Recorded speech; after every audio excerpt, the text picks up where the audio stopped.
Welcome to A Shot in the Arm podcast. I'm your host, Ben Plumley, and this is a podcast about innovation and equity in global health. Now, innovation doesn't always have to relate to biomedical research, whether it's for drugs, diagnoses, or for treatments. It can also relate, as we've dealt with over the last 5-6 years, with innovations in the way that we look at the huge amounts of data that we are generating through technology, and actually innovations in behavioral health as well, as we look at innovations in the ways that we understand dis and misinformation, for example, as it flows unfortunately freely through the interwebs and the good old talking apps. I'm using my father's language there, a 91-year-old, but just to show that these are such major transformations in the way that we live. Well, I'm absolutely thrilled, first up, to be joined by friend of the pod, Professor Heidi Larson. She's Professor of Anthropology and Risk at the London School of Hygiene and Tropical Medicine. We know her from her work in tackling and understanding the problem of trust and the ecosystem of interactions between the healthcare community and the patient community, or the broader society, I should say. Heidi, welcome back to A Shot in the Arm. Great to be here. Nice to see you. And Mark. And yeah, you previewed our second guest, first time on the pod. He is Dr. Mark Anderson, who is the chair and CEO of Pattern Computer, but also the Strategic News Service, that is a service that comes through it. A thinker who has brought extraordinary innovation to the way we use these major data systems that are being created. Mark, it's a real honor to have you on the show. Welcome. Thank you, Ben. Good to be here. Well, first up, Heidi, what have you been up to since we last spoke? We're going to be dealing in this episode with the questions of understanding human systems and data systems. This podcast is about entropy, of course, but I guess this has been adopting and taking up a lot of your thinking at the moment. Thanks, Ben. It sure has. As you know, I spent many years in health, but at the last 15, 20 on vaccines, because it's one of the key things in health that we've been having entropy in the sense of people's... it was a very ordered system with vaccination and taken for granted and routine, and it has gone off the rails. There's still a good amount. But anyway, I've been following those processes and the sentiments and what's driving it. And I never thought I would stick with it that long. It seemed like such a narrow piece of the bigger health landscape. But it's been an incredible window on society, on people's relationship with government, their trust in science, trust in technology, trust in information. So I've been spending a lot of time on that, and just last week launched a new Lancet commission on rethinking misinformation, health, and human security, which is going to keep me pretty busy moving forward. Oh my gosh, absolutely. That's very much needed. And Mark, you have the most extraordinary career and background. Can you tell us what Pattern Computer and the Strategic News Service is, and how you got onto this journey? Well, when I was 5 years old, Ben, I always knew I was going to be a scientist, and I came from Stanford Science, more science training. I realized at some point that people were missing the most important, what we call the high bit in programming, and that was patterns. And if you're going to do any work, you have to know what question to ask. Yes. The whole idea of scientific method is based on that one idea, but they didn't teach it. No one was teaching that. So I recognized the hole there, and I spent the rest of my life in tech and in science, but mostly in tech, trying to fill that gap with something useful. And it started out with my own work personally in physics and in some other areas, and then in computing with Pattern Computer. So the end result of all this was to create a new system for finding patterns more effectively, literally just degree, but also quality. And the result was that since this was the core aspect of discovery, it led me and it led Pattern Computer into a wonderful world of making larger and larger discoveries, not by reading textbooks, nothing wrong with that, but literally by a kind of a cold-hearted approach with no hypotheses allowed, just data-driven, find the patterns in the data and make sense of them. And so that's the kind of thing that everyone says, yeah, we're all doing that, but been doing that since my grandfather, but the tools weren't really there until now. And so how did you two come to start working together? Because these are, it feels at first sight slightly random. Heidi, That's a good one. Well,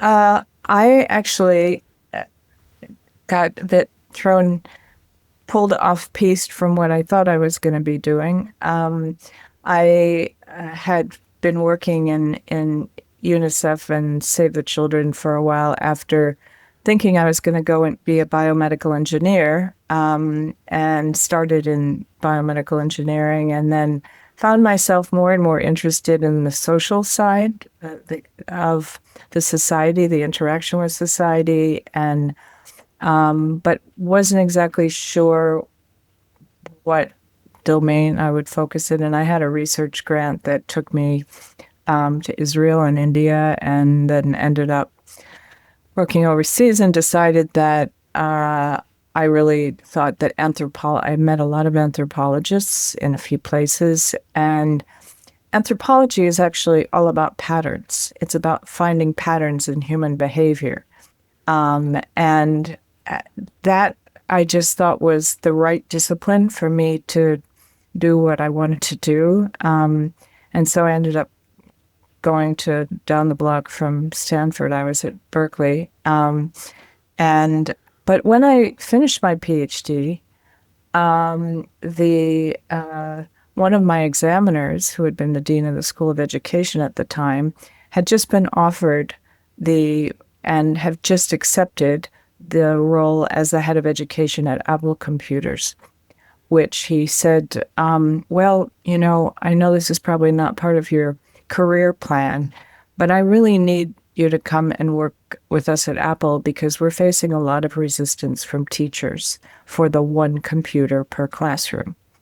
And that was fascinating. I ended up being a couple of years between Apple and then Xerox PARC, the Palo Alto Research Center, as an anthropologist in there. But it was in the context of, Mark, it was in the Pandemic 2.0. Pardon me? Pandemic 2.0. Pandemic. Larry Oh, right. That's right. Pandemic 2.0 and Inkwell. And yeah. Inkwell. So it was in that circle that we started meeting and found a meeting of minds and kept that going from different parts of the world. And I have never been uninspired by a conversation with Mark. And for you, Mark, the interest, the appeal of what Heidi has been doing with anthropology, and I love that definition, Heidi, of anthropology as the identification of patterns in human behavior. I suppose that makes it somewhat more of an obvious connection, Mark. It does. And I also run a conference called FIRE, or Future in Review. It's a technology looking forward conference. The idea there is, how does technology drive the world economy? And of course, pandemics are a very important question within that question. And it is a pretty cool operation. We're still having every year. We just had our latest. Heidi's been there once or twice as a speaker. And so we are really interested in understanding on the bio side as well as on the compute side what's going on and how that affects the world economy. And there's nothing worse or better than understanding what Heidi works on. So this episode is about entropy. And whenever I think of entropy, I sort of think of maybe the latter episodes of the final season of the Game of Thrones, where in every possible sense, energy has been dissipated and is being lost. But I'm not sure that's particularly helpful in a sort of more academic or scientific way of thinking. Mark, how would you define entropy? Well, it's hard for, I think, normal people who don't care about the second law of thermodynamics, which is where it comes from, to get their arms around it. I think chaos is a pretty good proxy. Chaotic systems are highly entropic generally. And so is chaos your enemy? Trust. Heidi's talking about trust. You want consistency of answers, consistency of understanding. You want to have a complete understanding, not an incomplete understanding of things. And so to the degree that either enemies of the effort, whatever that might be, vaccine or otherwise, are inserting lies or mistruths or misinformation, all that kind of stuff, or whether it's just accidental. Chaos is kind of the enemy, and entropy is essentially a proxy back and forth for chaos. So it's really interesting from an energy perspective if you're a physicist, but it's really interesting, I think, for a human being, just because things are getting so complicated. What we recently talked about together, which kind of launched this conversation, was a piece I wrote about the entropy in technology, and that we're evolving so quickly that we can't keep our systems properly compatible and working together. And all of us know this. Everyone's having the same problem. And then if you add in large language models, which everyone calls AI these days, they are knowingly incomplete. They're knowingly creating hallucinations, and you can't trust them. That is the key word. The word Heidi is using is the key failure of our most important systems today. And so, oops, that's really bad. And so how do you trust your own compute system? You can't really. And then how do you then trust it to do the work you need to do, whatever you're up to? You can't do that either very well. So there are a lot of issues here that have to do with entropy that if you used a different word, people would all immediately understand. Well, just before coming to you, Heidi, I think, Mark, that assertion that we can't trust our AI is one that, particularly in the healthcare field, I think we might have a bit of problem getting our heads around, given the work that's being done to try and incorporate AI into the delivery of healthcare. Let me ask you, why should we not trust our AI models? Which you are you referring to? Oh, you, Me? Mark. Yes. Oh, sorry. You're not off the spot yet. No, that's fine. This is well known. The attributes of large language models, these are models that essentially are throwing the dice on each new word based on past use of those words. And so, okay, that's how it works. That's what you get. It is not like adding two numbers on your handheld computer, 2 and 2 equals 4. It always equals 4. Well, in this system, it's probabilistic, so it might equal 5. And that's a joke, but it's not totally a joke. So you don't know about consistency from roll of the dice to roll of the dice, and you certainly don't know whether you can trust the outcome. And therefore, in medicine, what I see happening is, first, a lot of hype, overhype. Second, if you pull that away a little bit, what you see are guardrails, which are a different form of hype in a way, because a lot of folks misstate and say guardrails can protect you completely, and they cannot. But they can help. But that doesn't mean any given day of the 9 a.m. on a Friday, you're going to get a wrong answer. And so in medicine, people who are responsible and smart tend to sort this out by saying, let's use it for front office work. Let's use it for summarizing doctor's notes, EMR. Let's use it for, things that are language related. Fine. And let's not use it for diagnostics directly that might kill a patient, or for drug design without having much more testing, or anything that doesn't have any human intervention and review cannot be trusted in life-threatening situations. And so that's a really big problem. Yeah. And it's one that is at the heart, isn't it, Heidi, of our work in global health. Can AI, in terms of diagnosis and in fact prescripting treatment options, help address the equity issue, the access issue? But for you, Heidi, entropy means what? Well, when we first started talking about entropy, I mean, Mark and I, before having this opportunity, I couldn't help but think about a film that came out, it's been a long time now, called Koyaanisqatsi. Remember that film? It's an Indian Native American, I forget which Hopi. Hopi? Hopi. Hopi. And it means life out of balance. And there was a trilogy, and it's a fascinating film to watch, but it really is about evolving, the environment evolving so quickly, and it was nothing compared to now in terms of the speed of change.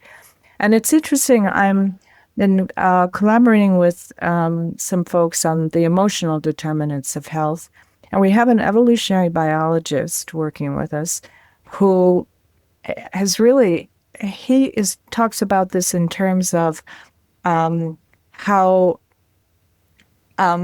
what's going on around us is moving faster than, he looks at it from an evolutionary perspective, like natural selection, whatever, that we have emotions actually that are predictive, not just reactive. They they choreograph our system. They make our heart race. They make our muscles do things. They're kind of the interface between the world and what you're. But he's very concerned about how we're over medicating society. I mean, look at the opium epidemic. Opiates, not opium. Well, I guess it's the same channel, but why are so many people feeling like they need to, go on be medicated? I mean, and something's going on behind it. I never take anything at face value and everything. It's like, well, what's behind all this? Not just the individual person, but why is there such a wave? And what his concern is, that's numbing our natural ability to react, to do what we're meant to do. It'll make us less able to cope with things. And similarly, in this, I don't know if you've seen the book by Jonathan Haidt on the anxious generation. He's talking about the impact of so many young kids on, well, everybody, but particularly the impact on children of social media and what they go through on that, and how they've become more fragile, more unable to deal with. I mean, when we were growing up, you get roughed up in the playground, people call you names, things happen, you kind of, you get stronger with these different things. And then you go away, and the next day you come back, and it's not photographed, it's not filmed, you move on, you evolve. But he talks about how the anxious generation, in a way, he could have called his book The Fragile Generation, because this not having this robustness evolving in the way you have to cope with ups and downs. So it's been a really interesting kind of, I don't know, way. It's a bit off-piste, but you got me thinking about it, Mark, with we're evolving so quickly.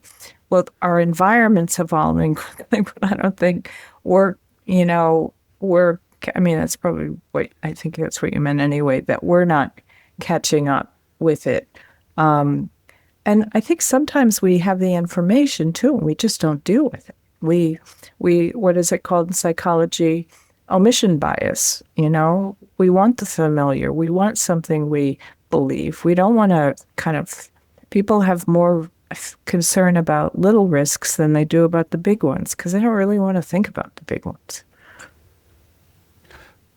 It also speaks to the moment we're in, doesn't it? Because the anxious or fragile generation could apply not just to young kids being born in the age of the internet, but all of us, as we see the norms that were established after the Second World War appearing to fall apart, now might be a prime example of entropy in global security.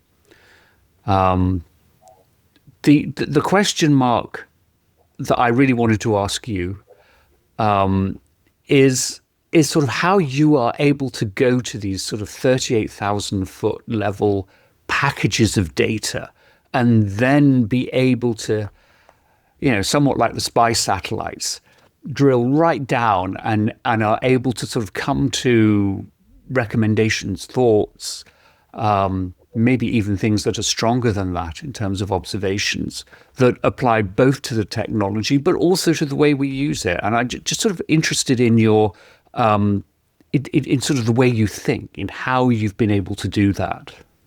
Yeah. I'm glad you ended with the way you think, right? Because it's a different way of thinking. And here's a simple example. You go to school and they teach you to stand on the shoulders of experts in the past. And they kind of give you the dogma of today, whatever that is. It might be 2/3 right and 1/3 wrong. Keeps getting improved over time. It's an endless process. And it's full of holes, potholes, basically. Things that have been done wrong or left behind or not questioned for political reasons. And that's true throughout science. When you use patterns as a way of learning, you don't do that. So you come cold to a question. I was looking at the question of how does light pass through space? That was my first big question. And there was a dogma. There was a very well-established standard explanation. It drove me nuts. It didn't work. I think they were violating all the laws of physics at the same time. And it really bugged me. So by coming at it from a pattern perspective, I was able to literally just use pattern techniques and look at the force laws in physics and look at how light was being described and all these different things that impinged upon it and gather them into families of patterns and then start learning something cold. And whether it was from 1500 or from 2 weeks ago, didn't matter, but these are the mathematics. And then you could actually bring pattern recognition to the math. What are the mathematics sharing across these eons and across these fields? And can you gather that into a single equation or a set of equations?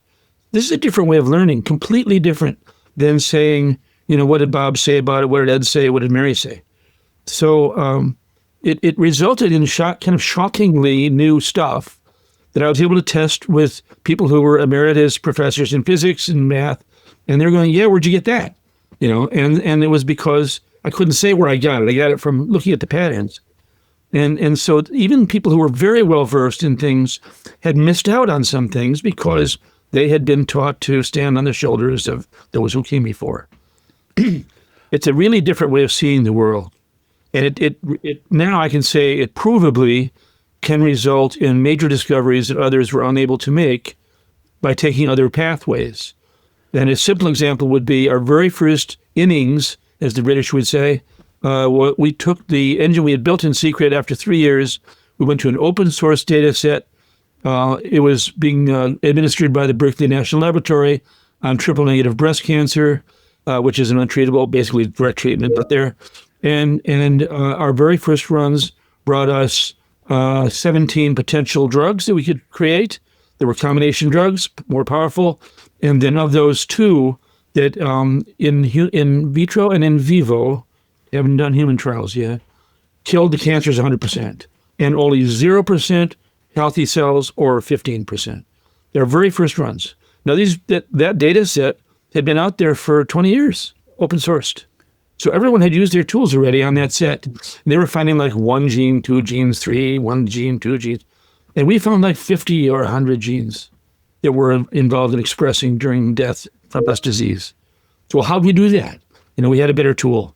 And that tool was able to see more deeply into the patterns and then tell us more about those patterns and how they were working together. This feels very sort of Steven Spielberg, actually. Yeah. And I don't mean that in an insulting way at all. I mean, I think it's fascinating. And I really love the way you are talking about going back millennia to look at patterns in human existence. I mean, and if you have 2 seconds, no, go for it.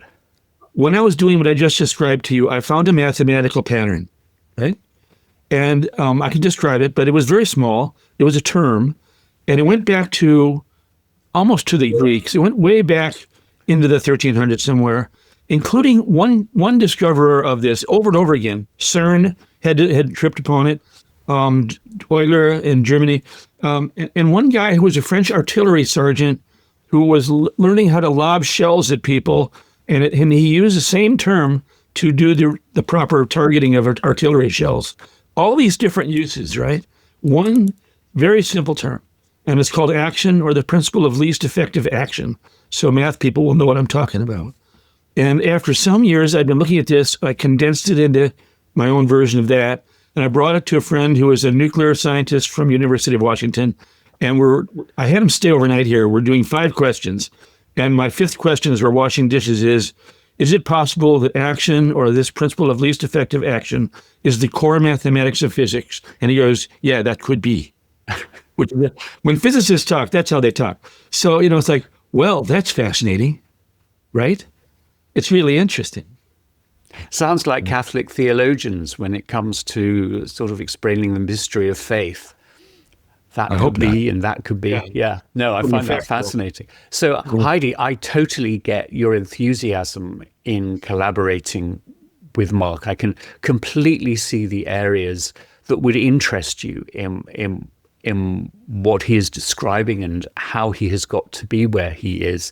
How do you see your collaboration going forward? And as I was preparing for this episode, I was thinking, this is probably really in relation to mis and disinformation, but it's bigger than that, isn't it? It's really this trust ecosystem that is sort of ingrained into the way humans behave or don't behave. Absolutely. And one of the reasons we're calling this commission Rethinking Misinformation is we're chucking the pieces of information piece out the door and say we really need to step back and look at the patterns, look at what's driving it, look at the manipulation of emotions, really look more at this system of influences that are driving people in different directions instead of together. In terms of a cooperative behavior. So we're kind of throwing out some of it. And I love the idea to start with that one. In anthropology and social sciences, sometimes we call it grounded theory. They had to call it theory, but it really means you don't have a hypothesis. It's not really a theory. But they had to call it something, so it's grounded theory, and that means you just start from the data.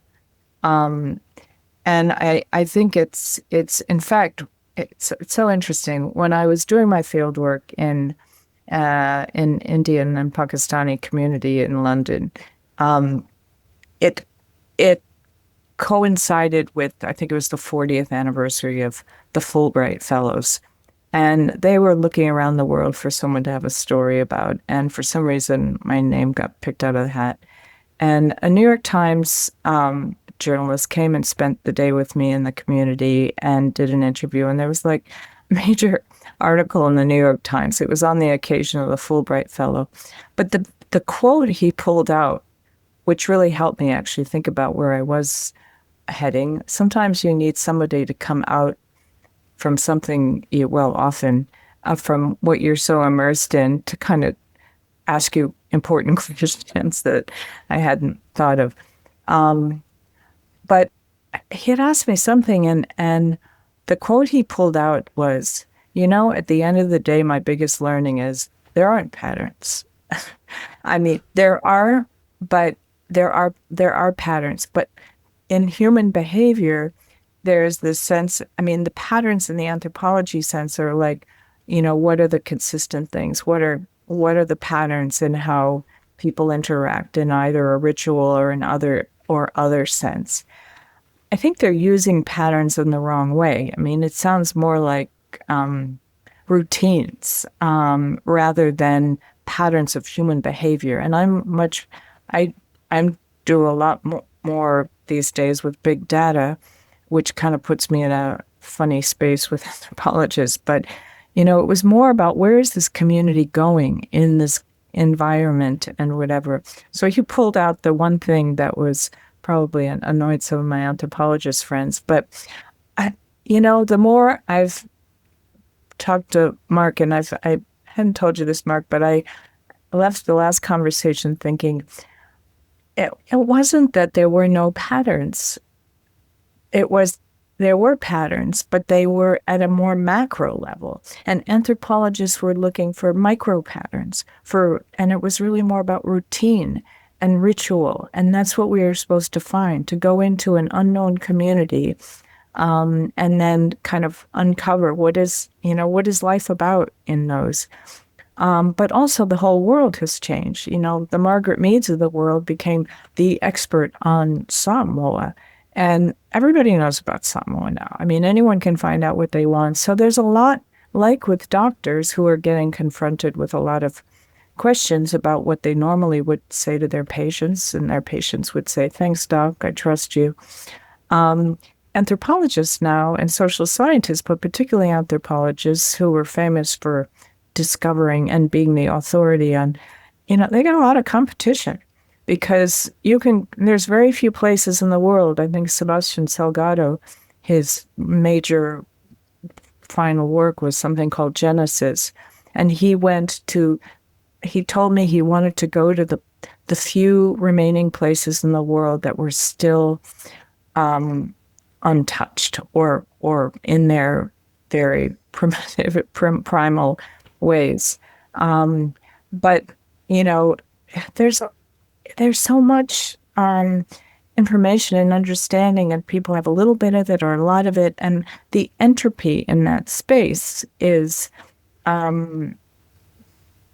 what we're thinking about here. What I'm thinking about is how do you get a handle on that? And you've got to take the bigger you've got to take the macro level. Heidi, you're touching on something which is really, really important, I believe, and one way to condense that into an idea, which I've worked on, is, when you go to school, they teach you to specialize. Oh, yeah. And that's supposed to be your key to success. That'll get you your PhD. That'll get you where you want to go, and off you go. That is the opposite, it turns out, of the right way to make major discoveries. And this is also true in the compute world. When you go to the compute world, if you're a data scientist, they tell you to winnow it down, reduce the number of variables. You're going to blow up the memory in the system, even with big iron, unless you reduce all that stuff into a manageable thing. So they try to make the funnel smaller and smaller instead of wider and wider. And to make greater discoveries, it's the opposite. You need to go wider and wider, include more and more unexpected data types, data sets, things you didn't expect, other related but other field. The more you do that, the more likely it is you will not make an incremental, but a major new discovery using patterns. But don't you worry, Mark, that is not a common macro 38,000 foot level human behavior? With our limited five senses, we're terribly good at cutting things out and trying to explain things in ways that we don't need to spend too much effort at trying to understand. Yeah, see, we're working. That's why Heidi and I like each other. It's like, that's her problem. I let Heidi take care of that.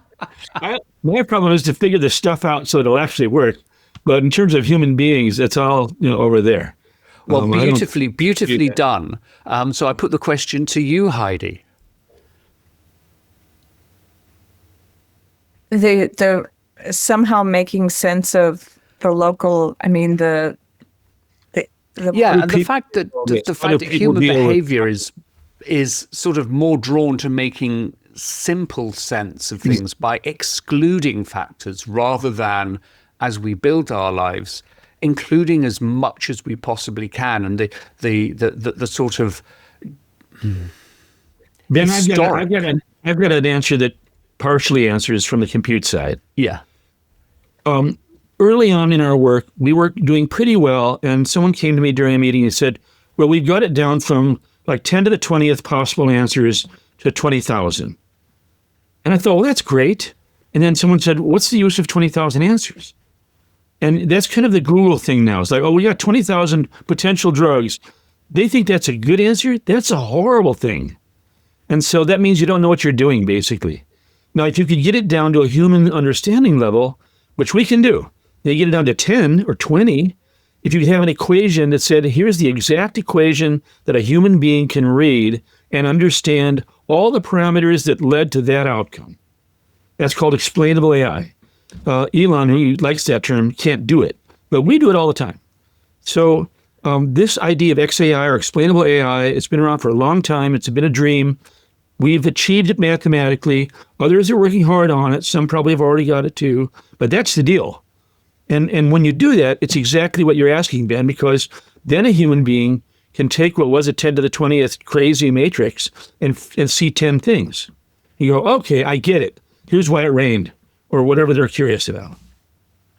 And I to come with a kind of the behavioral answer, I see all these, especially in the vaccine space now, and it's not just vaccines, pick a topic, whatever. And you see this is what's going on in Chicago, or this is going on in Copenhagen, or this is going on in Ouagadougou. But there's very little, what is this all telling us in terms of, as it's moving, not to, and not by finding common denominators, because that makes it even more reductionist, but to really kind of look at, well, something's going on here that's big. That's why I left my job at UNICEF to start the Vaccine Confidence Project, because I saw these signals. I got the nickname of the director of UNICEF's fire department because I was going out in different parts of the world that you would have never read about in the newspaper. It would be our field offices saying, we're not used to this, but this person in the government doesn't seem to want this vaccine for X, Y, or Z, or this community, or this person has really created havoc and it was like, we're not used to this. But because I happened to have the position that I was in, looking at the globe, I was there looking at the global picture of introducing new vaccines and what was going on. I did see that, wait a minute, these are different concerns, but something's driving all this. And every time I would try to bring attention to it, people would say, well, how big of an issue it is? Is it really any worse than before? Is it? And I said, well, we don't know, because we haven't done any baselines. We haven't seen this pattern. This is a new pattern. We can't compare it to anything because we haven't really been paying attention to it. And that's why I left when everybody told me I was crazy to forget about my pension. But I sold my apartment and I said, I'm going to figure this out, or at least start to understand it. I have come a long way to understanding the dynamics better. I haven't done very well at solving any of it, but in terms of what it's done, the impact of it. But it really, I did a bunch of children's books for a while because I just, some kind of science for kids. But through stories. And there was one book I did on the tsunami. I went to Thailand and I photographed and through the eyes of these two kids. All my books were through the eyes of one or two children. And I went into the one class, and this was a community that was the most wiped out by any. And this one child's drawing, I have it on my wall. It was a little boat with this big blue wave. Massive blue wave, like an arc coming over this little rowboat. And the person on the boat was smiling. It was like, and I said to this little kid, I said, this is an amazing picture, but why is that man smiling? He said, he didn't see what was coming. And I felt like this is such a metaphor on what was the beginning of what was going on. And in the public health community, people don't want to go off-piste. And they continue to talk to each other in a certain thing because it's uncomfortable. Doesn't fit somehow. But the reality is, if you keep waiting for things to fit, we're going to have more and more entropy and chaos, because then you get, which is what we have, people fitting with their different groups or whatever, belief systems or comfort zones, but those comfort zones are smaller and smaller and more isolated. And isn't that interesting that the comfort zones are more and more isolated, which is exactly what we're concerned about with the impact of cell phones and apps and online groups when it comes to young people. But I think you're both giving us a really interesting glimpse of what life could be like once the empirical science of Silicon Valley has run its course, because that is all about making things smaller and smaller, and the intent being get something to market as quickly as possible, given the financial directive. You're encouraging us to go the other way. And I think that's really, really inspiring, given where we are in the world, even though we're recording this, of course, 2 days after England won 3-2 to Mexico in the World Cup. And just last night, this must be really difficult for you, Heidi, Belgium beat the United States 4-1 in the qualifier game that they were doing. I have to say, I wasn't unhappy about it. Well, I'm hoping that sort of drives us into this. And I was very interesting. It's a bit off-piste here, but there was something in the Belgian press before the game that was a map of the world, and it had every country in the world with a Belgian flag, except for the U.S. that had the U.S. flag. It was such a reflection on worldview. Anyway. I raise it jokingly, but the serious point here is that with this sort of sense of entropy happening at the geopolitical level, this for me is a little exciting moment, a little spark of that idea of commonality, of us working together, or us being a global society, albeit Belgium versus the United States. If I could bring it back out of the sports arena for Mark. Briefly. At the Strategic News Service, before I started Pattern, I spent a separate career working on the same idea that using pattern discovery would lead you to the ability to make predictions accurately when others were stumbling or having trouble. And that worked out. And that was something which kind of applies more globally to other situations than sports, but, all kinds of things about the economy of the world. And I get a really high hit rate for getting things right, calling the GFC and so forth. Other people who knew much more than I did about economies missed everything. So these ideas apply to what you're saying, not so much, probably to sports, but more often to, will there be a war? Is there going to be a major economic disruption? Is there going to be recession? Is there going to be inflation? Is all these things, what are the patterns? And with regard to what we're talking about a minute ago, it could be a pattern made, or as Heidi is saying, a pattern broken.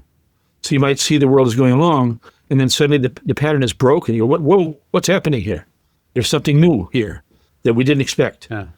But you can use these tools mentally as well as in a compute environment to try to understand the world in a different way, which is quite effective. It actually works. So I see that we're coming up to the top of the hour. And I guess the big question for you both is, how do you see yourselves collaborating going forward? What devious plans have you got cooking? Heidi, do you want to start? Well, I think we've seeded quite a few thoughts that we're going to definitely be following up on. And yeah, I think we've got a few things to write and explore about. And I'm really enthusiastic about it. You'll have to come back to us in a year and see what we've come up with. Yeah, we can count on it. Mark? Yeah, there's a lot to do. Well, Heidi has the data, so she's going to drive the train. And when I get a phone call saying it's Amy, yeah, then I'll say absolutely. So look, this is a podcast designed really for people I guess, working in global health around the world, coming from all sorts of disciplines, multidisciplines, and countries. And we're really aiming to try and bring the excitement of what's around the corner, innovation, to as wide an audience, moving beyond the global health to a sort of informed general public. And I guess the question is, what have we missed in this conversation? This has been a real eye-opener, by the way, in terms of what could happen next. And you made the offer live on a podcast, Heidi, and you can guarantee that I'll hold you and Mark to that and come back in a year's time and see where we are. But have we missed anything that you think would be useful for folks to know now? We've got a thing we're doing right now, Ben, which is an international program, and it would be available to people of any sector. But of course, we'd spend most of our cycles in bio. And so we're going to various countries in the EU to begin with, and we're offering them special access to our engines, our pattern discovery engines, online. And we're asking them to pick their top scientists and business leaders, and we'll provide free access to these tools for a while, not forever, but for a while, with the hope that each country in their own way can make big jumps forward in science. And so, we're starting with smaller countries and then moving to larger countries. We're already in Germany, so that's a larger country, but we're going to Iceland and Ireland and Sweden and so on, maybe even England. And so, and Brussels eventually, that's our final goal. So our hope is that by having this kind of discovery, Iceland and discovery, Sweden and so forth, programs, people will very, very quickly be able to take advantage of these tools. And then, of course, it benefits our company in the long run. It's a business. But in the short run, it's really exciting just to think that maybe we can boost the discovery process, kind of a jolt in the world, internationally, not just in the United States. And that would be pretty exciting. So that's something I think that's a new thing we haven't talked about. But we're working pretty hard to get this stuff out there into the hands of people who can best use it. Nice. I'll put the link to Pattern Computer and the news service in the show notes. Presumably by clicking on that, folks will be able to find out more about this. Yes. Heidi, what have we missed? I couldn't think of a better note to end on than what we just heard. I'm going to leave it with that because I think we need to leave with the boosting in the discovery process as the most important thing. That would be great. Yeah. I sort of feel there is a third leg of the stool, which is the communication component in terms of building trust. And Mark, the early science that encouraged you and really drove you, the double slit experiment and is light a wave or a particle? Well, that deeply influenced me as a young kid, largely because come hell or high water, I couldn't understand it. And really drove me to feel that, and Heidi, you know this from my career, that it is about building trust between healthcare providers, health scientists, everything that is in the realm of creating innovation, and the people to whom innovation is going to benefit or enslave. And so trying to find language that helps people understand, which is both expansive but also quite narrowing at time, that has been my passion. So this has been an extremely, extremely interesting conversation. I'm so grateful to you both. Something a little bit different for our viewers and listeners, and I hope they've appreciated it. So with that, I'll just thank you so much for being on the show. Thank you. It was fun. Great to see you. Well, that's it for this episode. Thanks so much to Mark Anderson and Heidi Larson. Thanks also to Erica Spera, our fearless director and producer from A Shot in the Arm Media. And finally, a big thanks to you. Now, don't forget you can find us wherever you download your podcasts. And of course, the video podcast is available on our YouTube channel, also on Spotify and Facebook. Oh, and LinkedIn if you're lucky. So with that, have a great week and a safe week, everyone.